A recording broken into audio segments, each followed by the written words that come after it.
Yet again, changes to the benefit system will be disproportionately detrimental to women and people from ethnic minority groups. Women and people from ethnic minority groups will be hurt the most by changes to universal credit, according to a new analysis. The report, by the Women's Budget Group and the Runnymede Trust, analyzed the impact of a series of changes to universal credit announced in 2015 and 2016, including a cut to the work allowance and the twochild limit. Women will face the worst of the cuts, the analysis found, with 2.2 million claimants in employment expected to lose an average of £1,400 a year and 3.6 million claimants not in employment set to lose an average £600 a year. Black employed women will lose the most, an average of £1,500 a year, and families with children will be worse off than households without children. The findings should come as no surprise. Tory cuts almost always disproportionately harm women and ethnic minorities. People from ethnic minority backgrounds are twice as likely to live in poverty in the UK, and from the onset austerity has hit the poorest the hardest. The specific nature of cuts to benefits has also disproportionately impacted people with caring responsibilities, the vast majority of whom are women. In fact, it is predicted that women will have borne the brunt of 85% of detrimental changes to taxes and benefits made by 2020.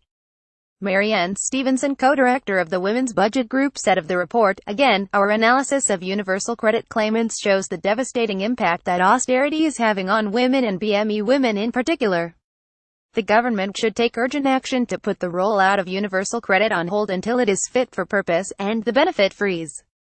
In particular, it should lift the arbitrary two-child cap that is a direct attack on the human rights of younger siblings." The Green Party has said the new report lays bare the cruelty of the system being imposed by the government. Amelia Womack, Green Party deputy leader, said, "Universal credit is nothing more than an attack on Britain's poorest and most vulnerable, and this report lays bare the cruelty of the system.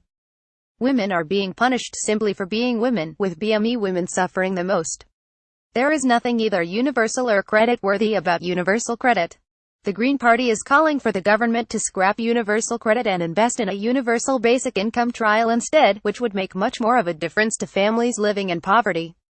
The analysis provides yet more evidence that UC is harmful and austerity cuts discriminatory. But we knew this already. What we need to know now is when the Tories are going to start providing for the people who need help most. Charlotte England is a freelance journalist and writer at Left Foot Forward. Follow her on Twitter. Like this article? Sign up to Left Foot Forward's weekday email for the latest progressive news and comment and support campaigning journalism by making a donation today.